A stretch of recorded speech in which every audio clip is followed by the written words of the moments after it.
নমস্কার, আমি Anindita. Welcome to my page. যেমনটা আমি তোমাদের আগেই বলেছিলাম যে এই পেজটাতে আইসিএসসির সঙ্গে সঙ্গে ওয়েস্ট বেঙ্গল বোর্ডেরও অঙ্ক দেব। ICSE, CBSE and West Bengal board, তিনটে বোর্ডেরই অঙ্ক থাকবে। তো আজকে আমি ওয়েস্ট বেঙ্গল বোর্ডেরটা শুরু করছি। তো আজকে ওয়েস্ট বেঙ্গল বোর্ডের ক্লাস শুরু করব তোমাদের ক্লাস 10-এর চ্যাপ্টার 4 আয়তঘন চ্যাপ্টার দিয়ে। চ্যাপ্টার 4-এ রয়েছে আয়তঘন চ্যাপ্টার, কিন্তু এটা তোমাদের পরিমিতির ফার্স্ট চ্যাপ্টার।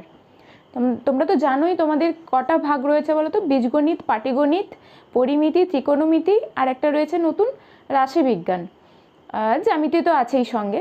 তো সেই যে তোমাদের পরিমিতিরই আজকে ফার্স্ট ক্লাস আয়তঘন চ্যাপ্টারটা, এটা তোমাদের বইতে চ্যাপ্টার 4-এ রয়েছে। ঠিক আছে, ক্লাস শুরু করার আগে তোমাদের কাছে আমার একটা রিকোয়েস্ট রয়েছে। যারা আমার ফেসবুক পেজ থেকে দেখছো, প্লিজ